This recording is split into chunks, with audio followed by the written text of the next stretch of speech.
Maraming po salamat for joining us today. So excited to bring the Word of God today. Alam kong busog na kayo sa lunch nyo kanina, pero bubusugin pa rin tayo ng Panginoon sa kanyang mga salita. Sabi nga po ng ating Panginoong Jesus, the man shall not live by bread alone, but we are sustained by the Word of God. So how many among you are ready to receive the Word of God today? Hallelujah. Let us pray. Panginoon, salamat po. Samahan niyo po kami maging practical kapag pakinabang ang mensahe niyo sa amin. Ikaw, Panginoon, ang manguna. Ikaw ang aming makilala. Napakabuti mo. Ito po ang aming panalangin sa matamis na pangalan ni Jesus. Amen. Amen.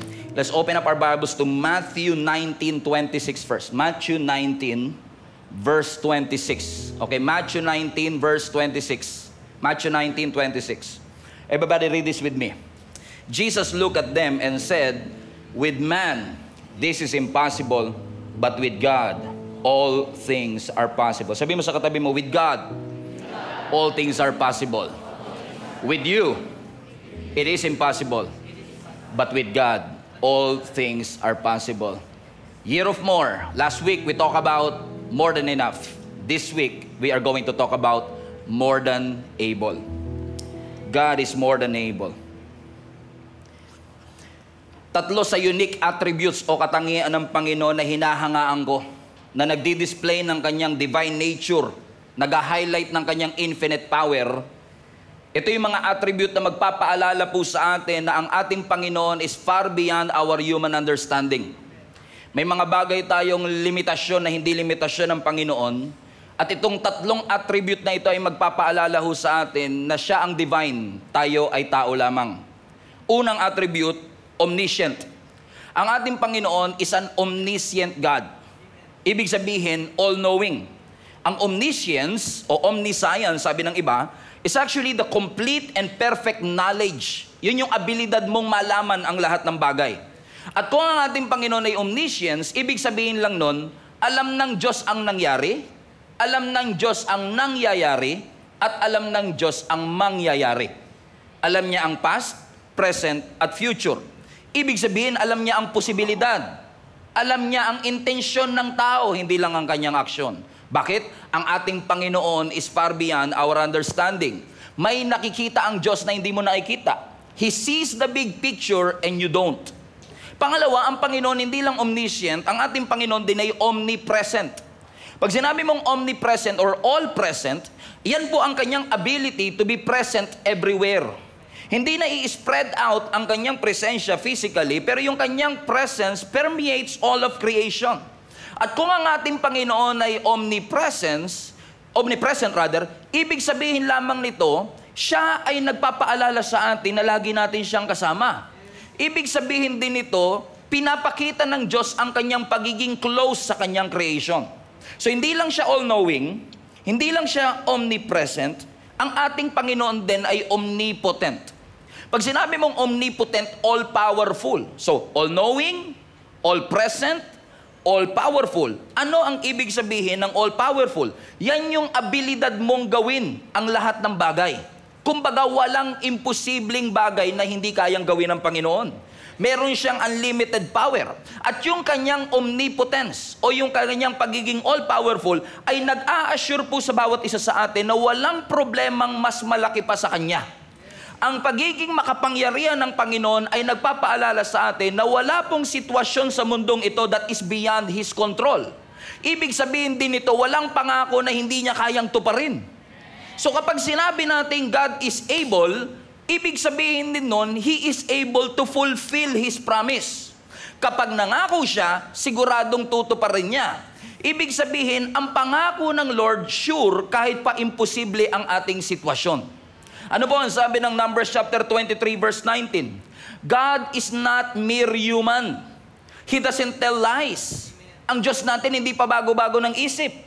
God always keeps His promises. So ibig sabihin, ang tao napapako ang pangako, pero ang Diyos tinutupad ang kanyang pangako. Ang Diyos din natin hindi lang tumutupad sa kanyang pangako, God is also able to deliver us from any trouble. Ibig sabihin, kung ikaw is in trouble, you don't have to be troubled kasi may pangako ang ating Panginoon that He is going to deliver you.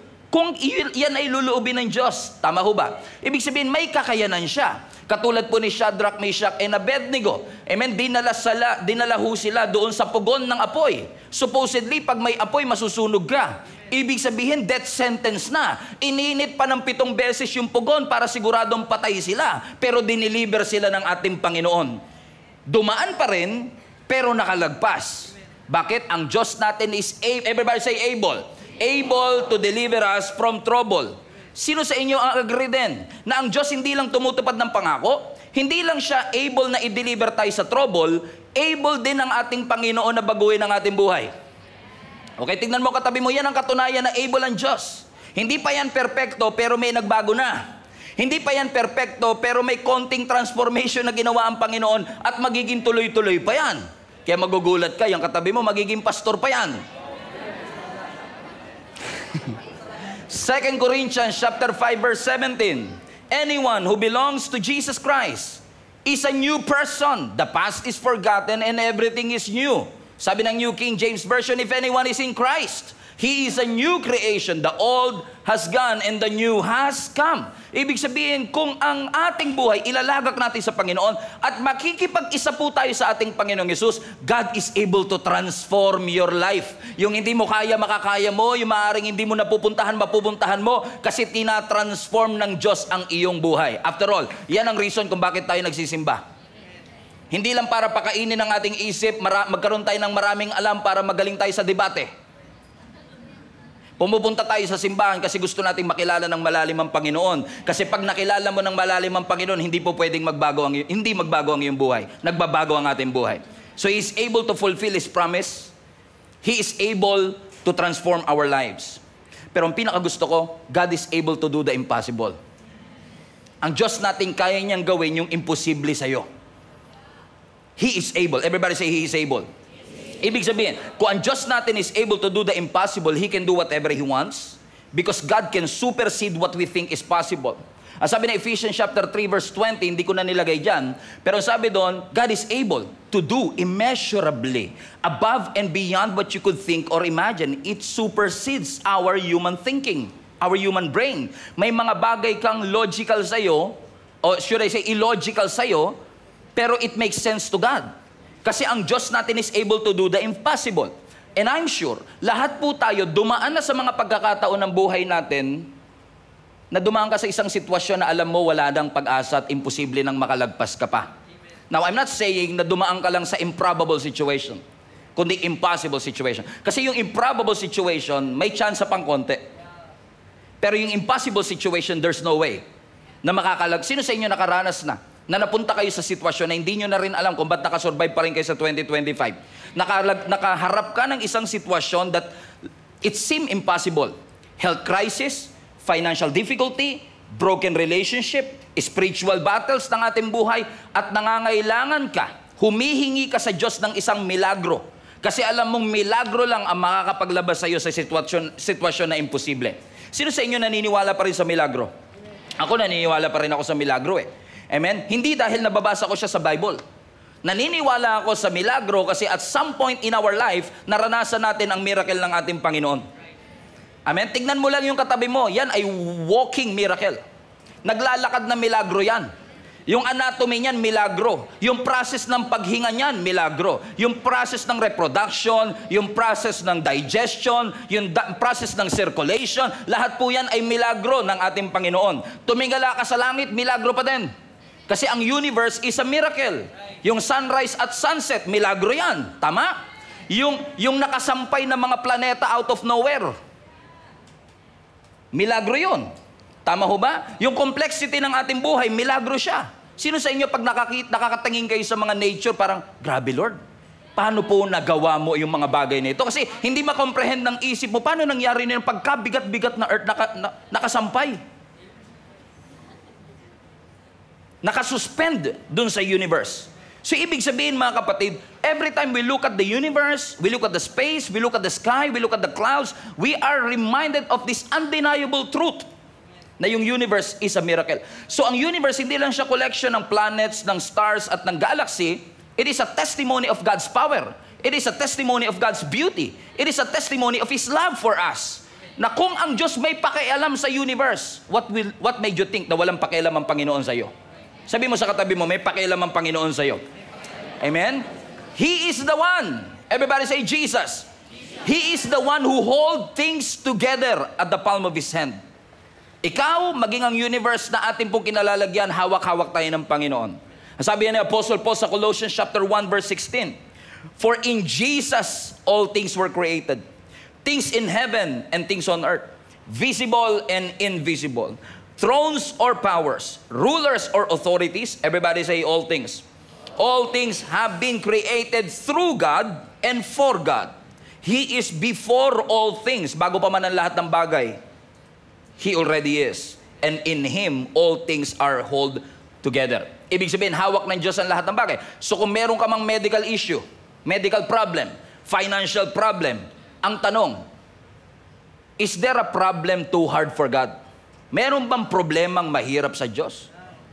Kung ang complexity ng universe kaya niyang paandarin at paikutin, tingin ba ninyo may bagay na mahirap sa Diyos?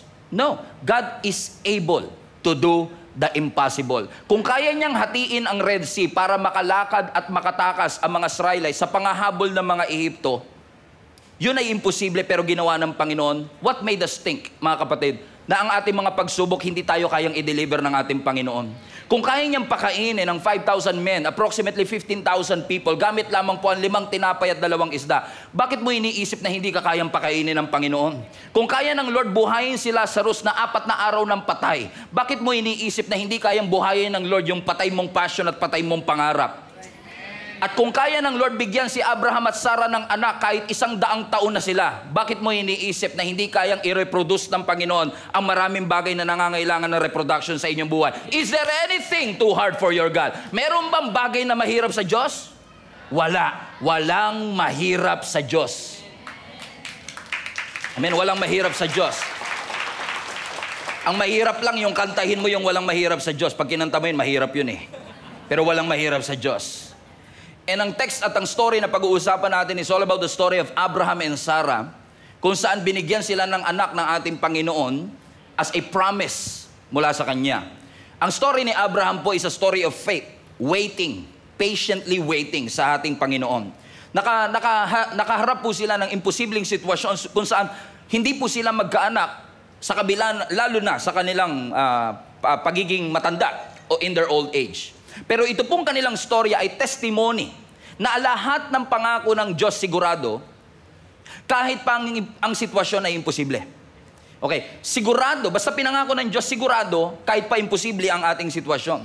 Pero lahat ng ito nagsisimula sa pangako ng Lord kay Abraham sa Genesis chapter 12. Ano ang pangako ng Lord sa Genesis chapter 12 verse 1? The Lord said to Abram pa pangalan niya, leave your native country, your relatives, and your father's family, and go to the land that I will show you. Everybody say go. Everybody say show. So anong instruction ng Panginoon kay Abraham? Iwanan mo ang iyong lugar, relative, family, and go to the land that I will show you. Hindi nga pinangalanan kung saan siya pupunta. By faith talaga ito.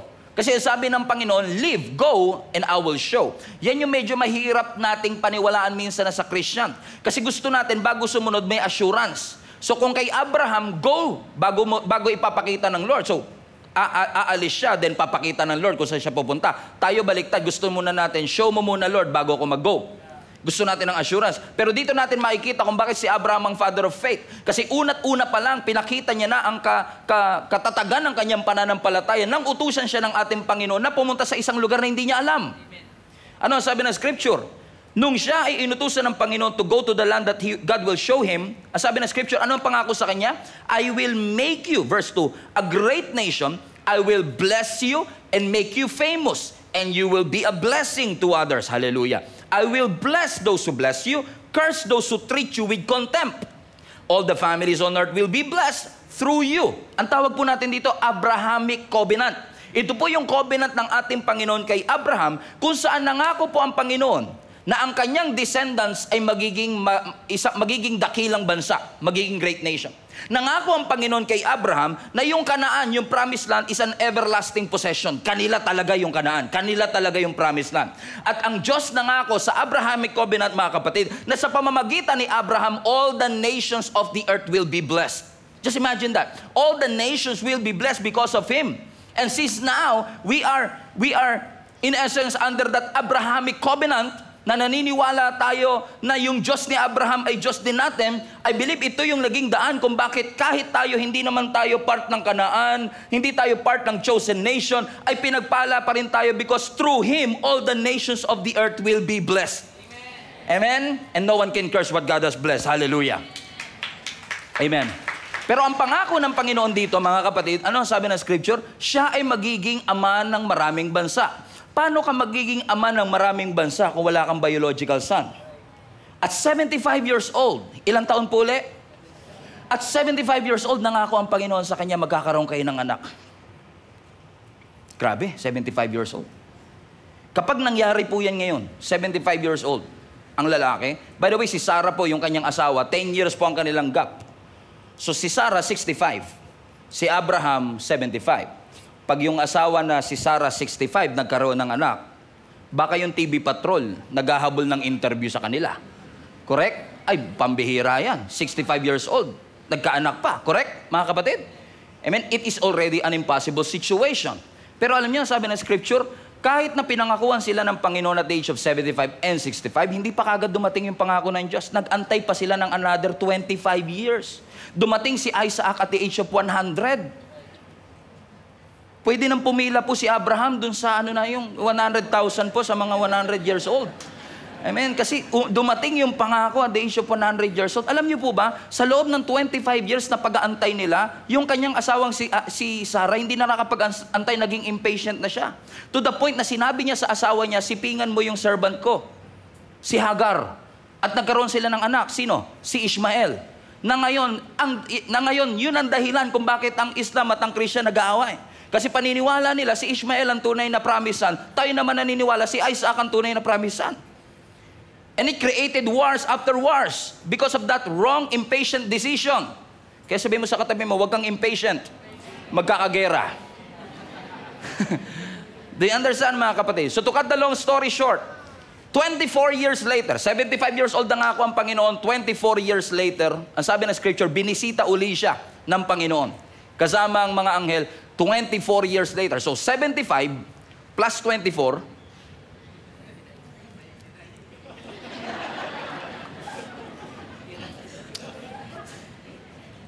Pastor, tinakasa ko ngayon mathematics tapos di ko naman alam, pagdating sa church, mathematics pa rin pala tayo Okay, 75 plus 24 is 65. Rest in peace. 75 plus 24 is 99. Imagine niyo to, no? 75 years old, pinangakuan siya ng Panginoon, magkakaanak siya. 65 si Sarah. 24 years later, 99 na si Abraham. 89 na si Sarah. Binisita uli siya ng Panginoon. At alam niyo, ang ginawa ng Panginoon nung binisita siya, look at this. Ni-reassure siya ng Panginoon sa pangako ng Diyos. Ano ang sabi ng verse 9 ng Genesis 18?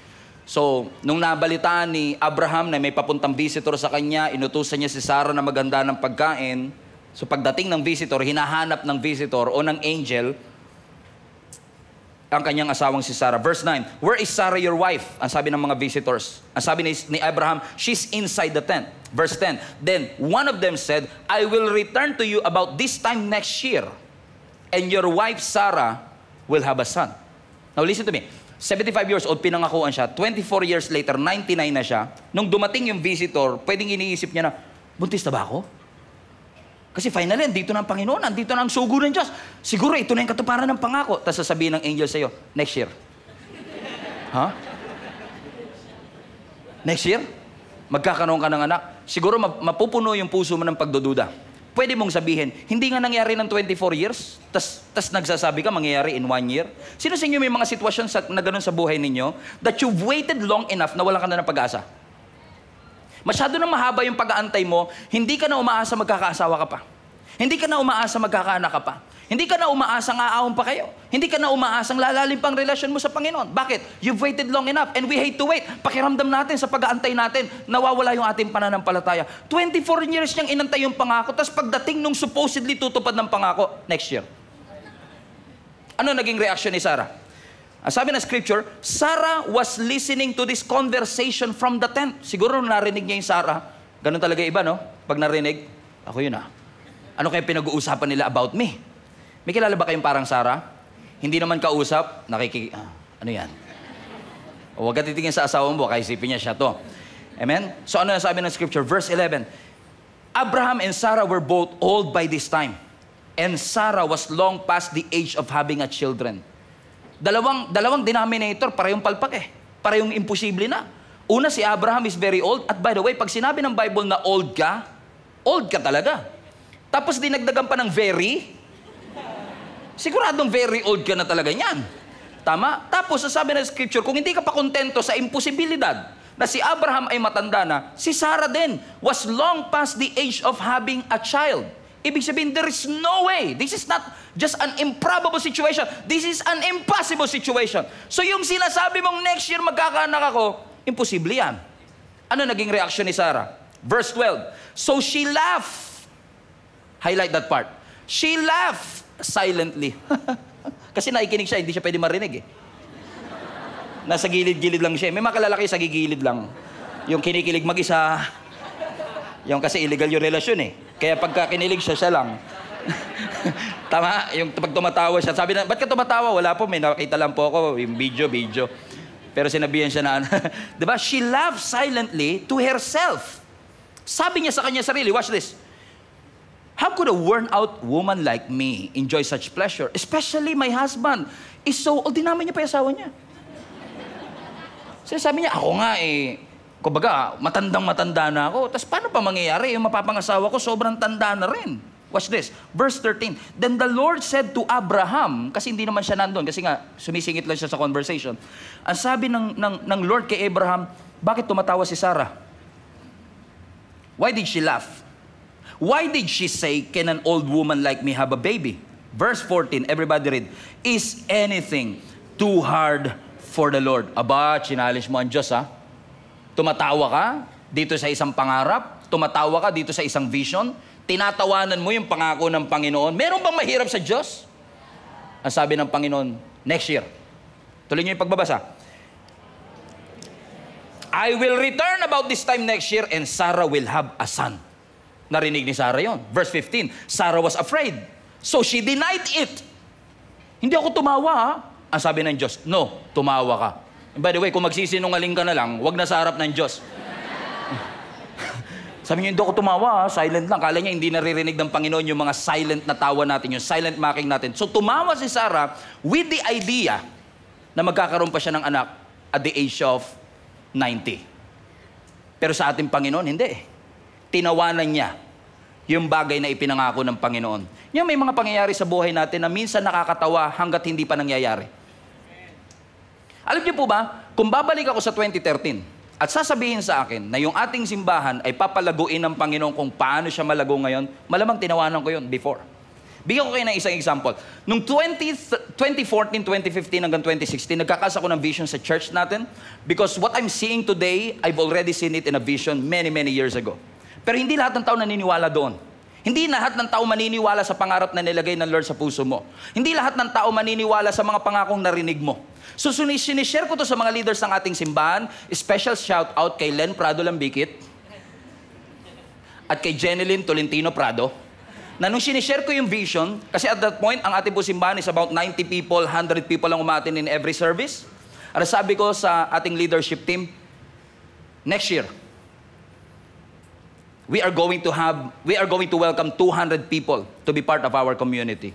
Literal, may mga leaders na natawa sa idea. Sabi siguro ng iba, sa loob nga ng ilang dekada hindi nangyari. Tapos sasabihin mo, in a span of 1 year, mangyayari yung hindi nangyari sa matagal na panahon. Kasi minsan yung vision nakakatawa, lalo pag wala kang pera. Kasi minsan ang pangako nakakatawa pag nakita mo imposible ang sitwasyon. Minsan tatawanan mo kasi based on your logical mindset, hindi pwedeng, paano mangyayari magkakanegosyo? Sino sa inyo, ang takang-taka rin kayo kung bakit kayo na-promote? Na kung ikukumpara mo yung sarili mo doon sa iba, mas matyaga sila, mas mataas ang pinag-aralan nila, mas magaganda ang school na pinag-aralan nila, pero pagdating sa promotion, ikaw yung binigyan ng Lord ng pabor. Tapos natatawa ka na lang din eh. Nagiging paniki ka bigla eh, ba't ako? Iba sa inyo, alas 7 pa magigits yan. So she laughed with this idea, and this laugh is a laugh of what? Disbelief. Kasi para kay Sarah, hindi lang to basta improbable. Walang kahit anong slight chance that this could be possible. Ang sabi naman ng Panginoon, meron bang mahirap sa Diyos? Ang tanong, meron bang degree ng difficulty sa Diyos? Wala. Lahat ay equally possible kapag pinakialaman ng ating Panginoon. Mahirap sa'yo, imposible sa'yo, simple sa Kanya. Public service announcement, hindi na o-overwhelm ang Diyos. Sabi ng Lord, dami! Walang ganon ang Diyos. Kahit manalangin pa tayong sabay-sabay, hindi siya nai-stress. Isa-isa lang, tahimik lang, hindi na o-overwhelm ang Diyos. Ang Diyos din natin, hindi darating sa pagkakataon na masasabihan mo, Lord, try again. Okay, try hard, Lord. Hindi mo masasabihin ng gano'n ng Panginoon.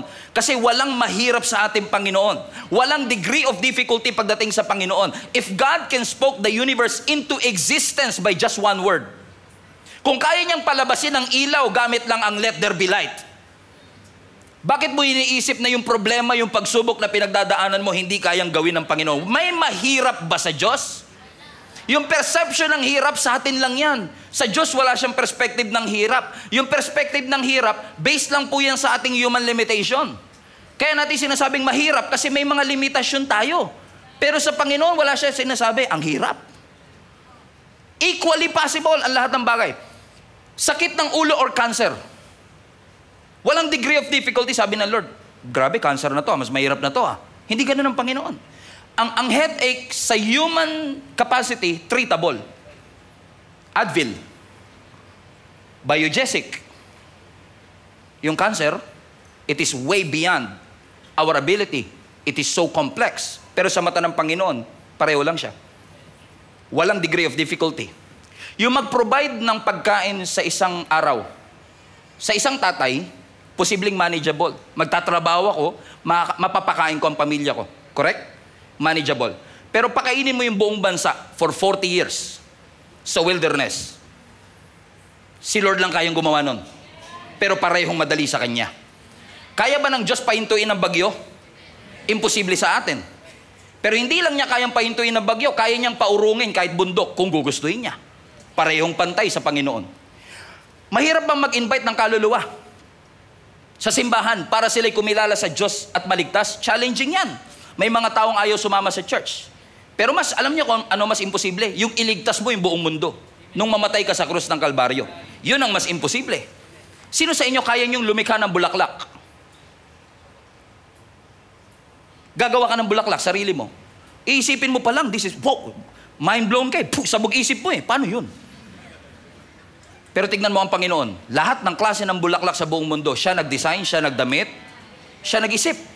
So, yung pagdidesign, lahat yun. Nasa isip, sa mata ng Panginoon, smallest to greatest, lahat yun, pantay sa Kanya. Bakit? Wala pong limitasyon ng kapangyarihan ng Diyos. Kasi ang kapangyarihan ng Diyos, absolute. So, minsan tayo, nag-ooperate tayo sa natural, hindi sa supernatural. Kaya minsan, nako-corner tayo ng problema. Pakiramdam natin, ayoko na, suko na ako. Kasi pakiramdam natin, imposible na, wala na ako magagawa. Totoo naman, wala ka na magagawa. Pero laging may magagawa ang Lord. Alam kong may magagawa ang Diyos. Alam kong may magagawa ang Diyos. Kung ako'y magtatapat, sa Kanya'y maglilingkod. Alam kong may magagawa ang Diyos. So when your backs are against the wall, negosyo mo pabagsak, trabaho mong job security tawag mo, hindi na secure, financial downfall, relationship issue, every time, lahat ng mga bagay na yan babagsak, negosyo, career, problema, health, wealth, lahat yan. Pag bumagsak yan, paalala ng Lord sa atin yan na wala kang pwede talagang sandigan kahit ano. Kundi si Lord. Minsan inaalaw ng Lord na bumagsak yan kasi masyado ka ng dependent dyan eh. Amen? So kung darating yung pagkakataon na yon, gusto tayong i-remind ng Panginoon sa 2025, gusto tayong i-prepare ng Panginoon kasi hindi natin mapipigilan ang bagyo sa ating buhay. Pero maipoposition mo ang sarili mong handa ka pagdating ng mga pagsubok na ito. Paano? Di paniwalaan mong God is in control. Pag dumating ang pagsubok, paano hindi tayo susuko? Paniwalaan mo that nothing happened outside the sovereignty of God. Nothing catches God by surprise. Ang Diyos hindi nasusurpresa. Na parang inaasikaso niya si Pastor Stephen, okay buhay ni Pastor. Ay, sorry, nakalimutan kita, busy ako kay Pastor eh. Hindi na susurpresa ang Panginoon. Na pag lumapit sa kanya, Lord, hirap na po ako. Ay, sorry nakalimutan kita. Walang ganun ng Panginoon. Lahat ng bagay alam ng Diyos. So kung inalaw ng Panginoon na mangyari, hindi ibig sabihin pinabayaan ka niya. Ibig sabihin lang, may nakikita siyang hindi mo nakikita. So even when things seems out of control, nagpapanik ka, nahi-stress ka, hindi mo alam ang gagawin, remember this. God is still in control. Nakakalimutan ni Sarah, teka lang, omnipotent nga pala yung Diyos ko.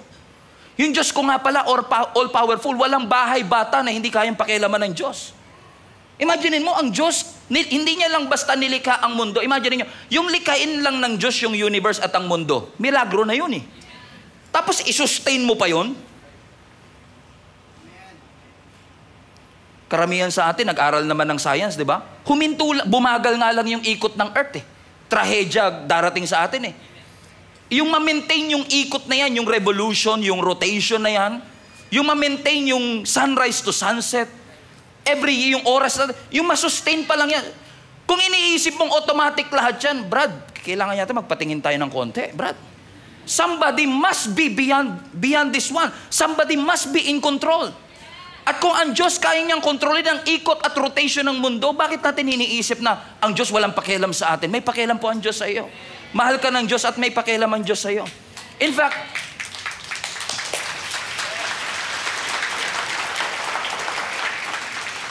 kasi minsan pag nandito ka sa mundo, pakiramdam mo minsan balagoong ka eh. Na parang feeling mo wala kang kakampi. Naranasan nyo na ba yung minsan? Wala naman nagmamahal sa akin. Wala naman nakikinig sa akin. Wala naman nagmamalasakit sa akin. Eh kung sana lang mas malapit lang ako sa boss ko, di ba yung promotion sa akin napunta. Kung may connection lang sana ako sa gobyerno, hindi ako nahihirapan pumila. Correct? Tama? Pero ito gusto ko lang i-remind ha, wala ka mang connection sa gobyerno, basta connected ka sa langit, okay ka dun. Okay ka dyan. Now listen, hindi ko yung sinasabi para lang pumalakpak kayo. May special favor eh. Amen? Kasi yung nandun, sa itaas, mas makapangyarihan yan sa kahit sinong government official natin. So ibig sabihin, kahit sinong kalaban mo, yung kakampi mo, mas makapangyarihan. So if God is for you, it doesn't matter who is against you. Bakit? Because God is always with you. May pabor eh. May special favor ang Panginoon sa kanyang mga anak na hindi mai-interpret, hindi rin maintindihan ng iba kung bakit. Kasi dinami-dami ng candidate for promotion, sa dinami-dami ng candidate para matanggap sa trabaho, ikaw talaga, of all people. Pati manager mo, takanta ka, ba't ikaw eh? Naalala ko, before pandemic, somebody invited me sa simbahan nila. Ang laki ng simbahan, around 5,000 people yung simbahan. Etos ako, wala naman tayong pangalan nung time na yon. Alam mo, sabi niya sa akin, naging honest na lang siya. Sabi niya, alam mo, pastor, sa totoo lang, hindi ko rin alam ba't ikaw in-invite ko eh. Sabi ko nga sa kanya, ako rin po, di ko alam ba't ako in-invite nyo eh. Kasi minsan magugulat kami, special favor. At alam nyo, divine appointment talaga yon. Kasi kung di ako na-invite sa simbahan na yon, hindi ko nakita ang strategy nila, baka lumagapak tayo ng pandemic. Talagang in-appoint ng Lord na mangyari yon. Minsan magtataka ka, ba't ako? Ba't ako yung binigyan ng Lord ng special favor? Pero hindi mo alam, you have friends in high places. May mga kaibigan ka dun sa kalangitan, at from where God sits, kung saan nakaupo ang Diyos, may mga bagay siyang nakikita na hindi mo nakikita. That's why perspective is everything. Yung mga nandito sa harap, may mga nakikitang hindi nakikita ng mga nasa likod. May mga nararamdaman niya na hindi nyo nararamdaman. May shower of blessing dito eh. Ang tawag ko dito, spitting zone. Sila sumasalo lahat ng laway ko. Okay? Amen? They see something that you can see there. It's perspective. Amen? I remember many years ago, meron akong message. Wala pang YouTube ng time na yun. Let's sit in front. Kasi from where you sit, you can see something na hindi nakikita ng ibang tao. And from where God sits, kung saan nakaupo ang Diyos sa kanyang trono, may nakikita siyang hindi mo nakikita. From where you sit, masakit. Sa kinauupuan mo, mahirap. Sa kinauupuan mo, walang pag-asa. But from where He sits, tapos na yun. Sa kinauupuan ng Lord, nagtagumpay ka na. Sa kinauupuan ng Panginoon, nakasurvive ka na. Sa kinauupuan ng Panginoon, magaling ka na. Hindi ko lang pinapagaan ng loob nyo, ha? Sinasabi ko lang yung katotohanan na yung Diyos na pinaglilingkuran natin is sovereign. He sees something that we cannot see. Favor. Naalala nyo po si Jesus nung pinanganak, may kontrabida. Sino? Si Herod. Tama? Sa sobrang insecure nitong si Herodes, pinapatay niya yung lahat ng mga bata below 2 years old. Alam niyo, ang insecurity can kill the generation. Pinatay niya lahat ng 2 years old and below. Dahil insecure siya, gusto niya sa kanya lang yung trono at kaharian. Dahil sinasabi ng mga magi na ito, na itong Jesus na ito ang magiging hari ng mga hari. Na-insecure si Herod. Sinong hari ng mga hari? Ako lang hari dito. Papatay niyo lahat ng mga bata below 2 years old. Imagine mo, lahat ng bata below 2 years old, pinapatay. Si Jesus, hindi. Bakit? May special favor. Ang Panginoon. Amen? I don't know who is this for. Sinasabi ng Panginoon, kahit sino pa kontrabida sa buhay mo, kung may pabor ang Panginoon sa'yo, wala silang magagawa. Kasi yung kakampi mo, mas matindi kaysa sa kaaway mo. Mas matindi ang Panginoon kaysa kay Herodes. You have to understand, may special favor because God is in control. Amen? So whoever is trying to stop what God is already purposed in your life, hindi sila magtatagumpay. They cannot win because God is on your side. So wag na wag mo iisipin, di na yata ako makakapag-asawa. Di na yata ako magkakaanak, di na yata giginawa ang buhay ko, di na yata ako makakapagtapos ng pag-aaral, di na yata titino anak ko, di ko na yata masasalbang relationship na ito kasi may mahal na siyang iba, di na yata kami magkakasundo-sundo. Pero kahit kamatayan, hindi pa tapos, hindi pa dead end sa harapan ng ating Panginoon. Si Lazarus nga 4 na araw ng patay. Nung sinabi ng Panginoon, Lazarus, labas! Buti na lang pinangalanan Kasi kung sinabi niya lang labas, lahat ng mga tao doon, nag-angatan lahat yun Thriller! Tindi nun. Imagine mo, nandun ka sa libingan lahat, tapos sinabi, labas! Ay, lahat ng patay doon, lumabas Ganon ka-powerful si Lord Buti na lang pinangalanan niya, Lazarus! Ay, buti na lang. Imagine mo si Lazarus, 4 na araw na siyang patay nung time na yan Ano sabi ko nga sa Panginoon, kung bubuhayin niya na lang naman pala, ba't inantay niya pang 4 days? Kung bibigyan niya si Abraham ng anak, ba't inantay pang 100 years? Nagtataka ba kayo minsan sa Panginoon kung paano siya mag-operate? Kasi nga from where he sits, iba yung perspective niya Now, dahil inabot ng 4 days, ang sabi ni Martha ngayon, galit siya, medyo galit siya kay Lord, masama loob niya. Kasi if you have been here, he would not have died. Kasi sa perspective niya, from where she sits, parang pinabayaan kami ng Diyos, hindi kami pinakinggan ng Panginoon. But from where God sits, iba. Sa perspective ng Panginoon, inalaw niya yung mangyari kay Abraham, hindi dahil gusto niyang pag-antayin sila ng matagal. May purpose ang Panginoon. Tama? And I made a little research about this one, yung patungkol kay Lazarus. Sabi ko, bakit 4 days? Alam niyo pala, ang mga Jewish people, meron pala silang ancient na paniniwala na ang espiritu ng tao nananatili sa katawan ng tao. Kapag namatay siya, yung spirit nandito pa rin for 3 days. 3 days. So, kung binuhay ni Lord si Lazarus sa 2nd day, ang iisipin ng mga tao, kaya lang naman nabuhay kasi nandun pa yung spirito Correct? So sasabihin nila, improbable lang. Maliit ang tsansa, pero kaya. Correct? Pero kaya ng Lord inantay siguro ng 4 days para sabihin niya, sige, tatapusin lang natin mga paniniwala nila na yan. Pagdating ng 4 days, okay na. Nakalabas na ba yung spirito? Balik. Tamo? Bakit? Kasi walang imposible sa ating Panginoon. Sabi mo sa katabi mo, walang imposible sa ating Panginoon. Now, wag na wag niyo sasabihin sa akin na yung pagkabuhay ni Lazarus, chance lang, swinerte lang, nagkataon lang. Hindi. Somebody must be behind that word. Nang sinabi niyang, arise. Kumi. Diba? Arise! Bakit? Kasi may kapangyarihan sa salita ng ating Panginoon.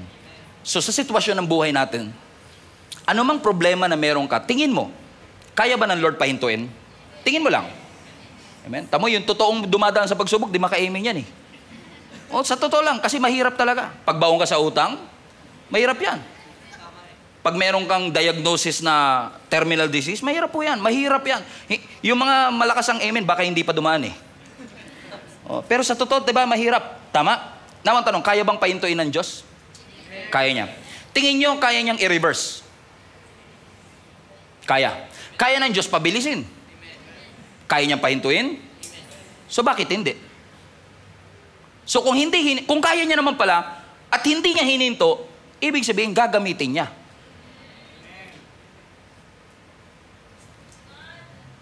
So, if God did not stop it, He's going to use it. So probably, yung test na pinagdadaanan mo, na kaya ka namang ilabas ng Diyos. nagsawa na nga ako minsan sa prayer na ganyan, di ba? Pag may pagsubok ka, sabi mo, Lord, ilabas niyo po ako. Di ba ganun kasi tayo yung human nature natin, Lord, mapagtagumpayan ko, lumabas na po ako sa mga pagsubok. Pero minsan magugulat ka, kahit anong prayer mo, nag 40 days fasting ka, ayaw lumabas. Tapos pakiramdam mo, may mali yata sa fasting ko, may nakain siguro ko asukal. Tataka ka ano kaya nangyari? So, sisisiin mo pa ngayon ang sarili mo kasi pakiramdam mo, hindi yata ako narinig. May mali yata sa procedure ko kung paano ko nanalangin. Hanggang kisame lang yata yung prayer ko, hindi nakaabot. Nung nilehans yata ako, baliktad yung kamay. Dapat yata pag ganito. Tingin mo ba kung gusto ka talagang pagpalain ng Panginoon, pag ganito, hindi tatagos? Pag nag-pray ka, hindi kayang patagusin. Hindi kayang patagusin ng Panginoon. At pag nagwalis ka, hindi darating ang blessing kasi gabi. Amen? So kung kung kaya ng Diyos ipahinto pero hindi niya ipinahinto, ibig sabihin gagamitin ng ating Panginoon. Kung hindi niya ni-reverse, gagamitin ng Panginoon. Kung hindi niya kinorek, gagamitin ng Panginoon. So, hindi mo nakuha yung promotion. So medyo masama loob mo sa Panginoon. Mababa rin ang tingin mo sa sarili mo kasi pakiramdam mo, you are not good enough. But again, where God sits, He sees some things that you don't. Maaari na hindi mo nakikita yon, pero nakikita na yung Diyos, 6 months later, magsasara yung kumpanya. Pwede, di ba? Pero sa una, parang pakiramdam mo, ang cruel ng Diyos, ang sama ng Panginoon. Hindi kayo nagkatuluyan. Isang buwan mong hinatid.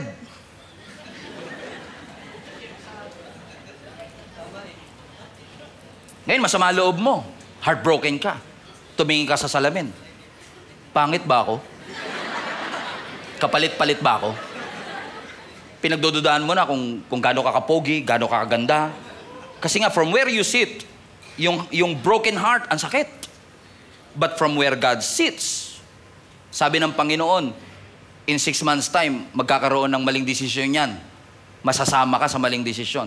So, sa kinaupuan mo masakit, sa kinaupuan ng Diyos, iniingatan lang kita. Amen? Because from where we sit, medyo masama loob mo sa Diyos kasi hindi na-approve yung business proposal mo. Pakiramdam mo, hindi ka magaling. Pero may nakikita ang Diyos na hindi mo nakikita. Posible na may mga better opportunities na paparating. May mga bagong kumpanyang bubuksan. May mga bagong pintuan na bubuksan ng Panginoon. Amen? Pinaghirapan mo yung pagpunta sa iba't ibang government agency, pumila ka ng pagkahaba-haba para mag-apply ng visa, working visa. Hindi na-approve. Galit na galit ka sa Panginoon. Sabi mo, Lord, ba't di mo hinayaan? Canada is my dream country. Kung talaga mahal mo ako, di dapat papadala mo ako dito. Pero maaari, from where you sit, masakit. From where you sit, rejection hurts. But from where God sits, maaari nakikita ng Lord, baka in 6 months may civil war. Madamay ka pa, papauwiin ka rin ng gobyerno. Di ba? May mga bagay tayong hindi maintindihan minsan. Pero God is so able and powerful that He sees something that we don't. Lagi nyo lang po tatandaan, kahit gaano kasakit, kahit gaano kahirap, kahit mahirap tanggapin, nothing sits outside God's sovereignty. Walang bagay na hindi natanaw na ng Diyos. Walang bagay na hindi kontrolado ng ating Panginoon.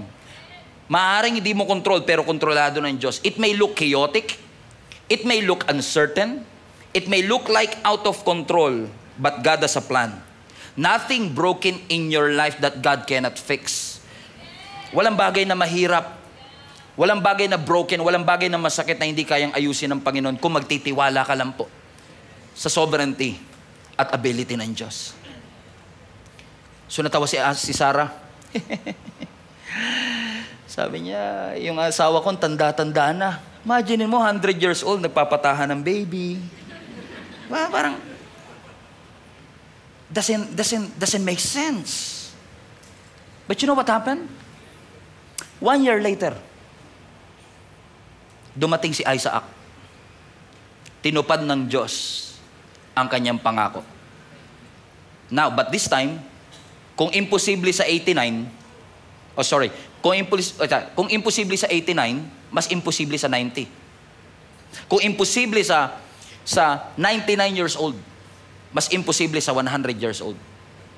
Pinapaganda lang ni Lord yung testimony mo eh. Pinapaganda lang. Kasi pagka nangyari yan ng mas matagal, alam mo na talaga, ginawa na lahat, pero wala pa rin. Pwede naman palang pagalingin ng Lord yung babaeng dinudugo for 12 years. Bakit hindi nung 3 years pa lang? Ba't inabot pa ng 12?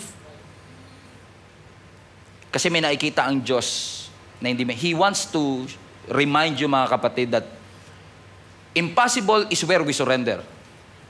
But impossible is where He starts. Doon nagsisimula ang Panginoon sa mga imposibleng sitwasyon. So ano nangyari? 3 chapters later, 1 year later, Genesis 21. And I will close with this. Now the Lord was gracious to Sarah, as He had said. And the Lord did for Sarah what He had promised. Sarah became pregnant and bore a son to Abraham in his old age. Talaga nire-remind pa ng Bible, no? Reminder lang, ha? Pero yung old age kay Abraham, at the very time that God has promised.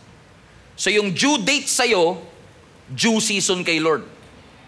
Huwag mong lagyan ng due date ang mga pangako ng Diyos. Kasi lahat ng pangako ng Diyos may due season. In due season, you will reap. In due season, you will receive that blessing. Verse 3, and Abraham gave that name Isaac to his son Sarah bore him. Verse 4, when his son Isaac was 8 years old, Abraham circumcised him as God commanded him. Verse 5, Abraham was 100 years old when his son Isaac was born to him. Verse 6, so Sarah said, God has brought, may highlight that part, laughter. Alam niyo ba ibig sabihin ng Isaac? Laughter. 3 chapters before, tumatawa si Sarah sa pangako ng Diyos. Di matutupad dyan. Ang tanda-tanda ako na yung asawa ko. Tanda na rin ito. Tapos magdadala pa ng... Hindi na mangyayari yan. 1 chapter later, tumatawa pa rin si Sarah. Grabe talaga si Lord. Pero mo, tinupad niya talaga yung pangako niya. Hindi ako makapaniwala. Grabe ka talaga. Paano nangyari yun? Pero mo, 90 years old na ako. Yung asawa ko, 100 years old. Paano mangyayari? This is a miracle. So from a laugh of disbelief to a laugh of amazement. Now, she was not laughing kasi nagdududa pa siya.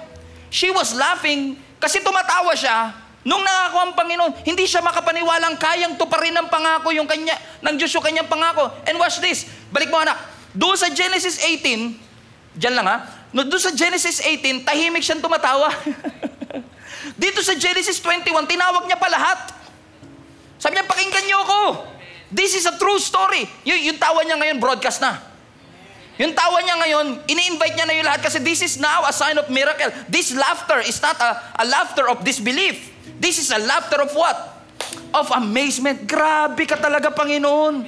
Ibang klase ka talaga gumalaw. Matindi ka talaga, Panginoon. And listen, I want to encourage somebody today. Hindi ko alam kung nasan stage po kayo ng buhay ninyo. Kayo ba'y natatawa sa mga pangako? Pag nagpipreach si Pastor Stephen, natatawa kayo, more than enough. Kulang na kulang nga eh. Not enough nga eh. Natatawa ka kasi parang feeling mo imposible. And you are laughing silently. Nag-amen ka but you are laughing silently. You are reading your Bible but you are laughing silently. Nag-amen lang ako para spiritually accepted. But deep in your heart, you don't believe it. Pakiramdam mo, wala nang pag-asa. You've been struggling for so long. Sanay ka na. Kahit na nga hindi ako ihaw ng Lord, Pastor, okay na, sanay na rin ako. Nagtatampo ka na sa Panginoon. Kasi pakiramdam mo, hindi naririnig ng Panginoon yung panalangin mo, kaya natatawa ka na lang. Hindi na mangyayari yan. Pero I assure you mga kapatid, kung talagang Diyos ang nangako sa'yo, dadalhin niya yung parehong pagtawa na yan sa pagtawa ng amazement. Sa pagtawa natin, but this time, marirealize mo, this is not just a laugh of unbelief. This is a laugh of joy. Ito'y pagtawa ng kaligayahan, overwhelming ng puso ko, na hindi ako makapaniwalang gagawin ito ng Panginoon sa aking buhay. So friends and family, nandun ka man sa stage ng tinatawanan mo ang pangako ng Lord, pero may mas mahirap pa eh. Yung nasa gitna ka, nung 1 year, so 1 year kang tumatawa, 1 year kang nagdududa. 1 year kang may memorized verse, pero hindi mo pinapaniwalaan.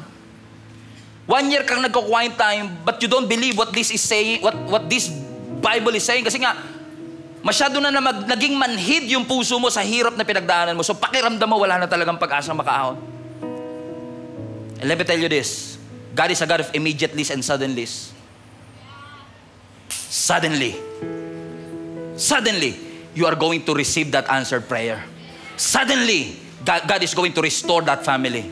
Suddenly, God is going to bring back that child to the Lord. Suddenly, He is going to bring your entire family because the name of Jesus is way beyond powerful than we could imagine. Walang mahirap sa Panginoon. Walang imposible sa Panginoon. With man, this is impossible. But with God, all things are possible. With man, this is difficult. With man, it is limited. But with Jesus, with our God, all things are possible. Come on, let's give Him some praise.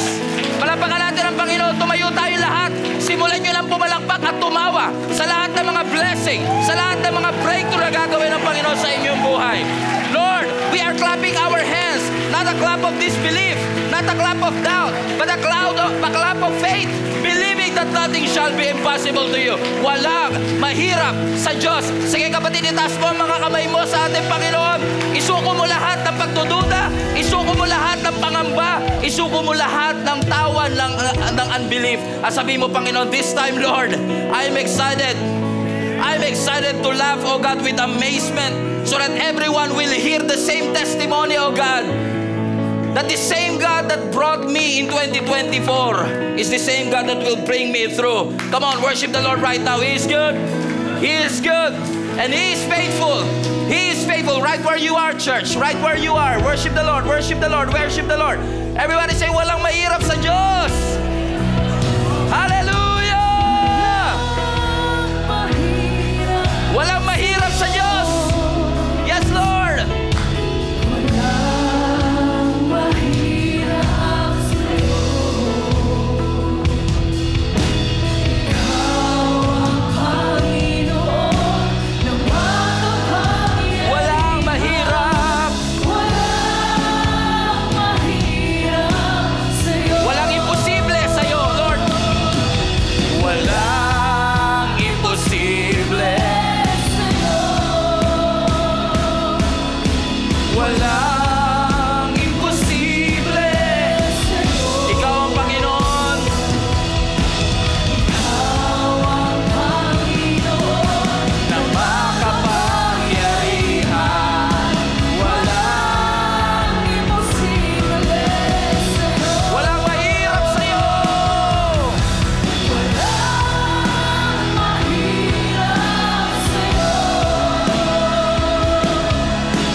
Mga kapatid, higit pa sa ating kailangan. Hallelujah, Lord. Higit sa aking kailangan,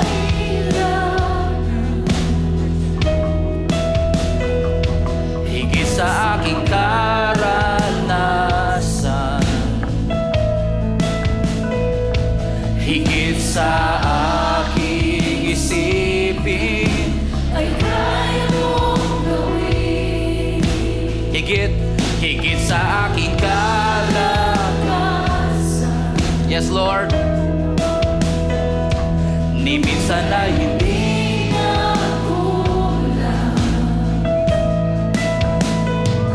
Higit sa aking isipin, ay kaya mong gawin. Yes, Lord. Bawat araw. Ang bawat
Ikaw ang Panginoon.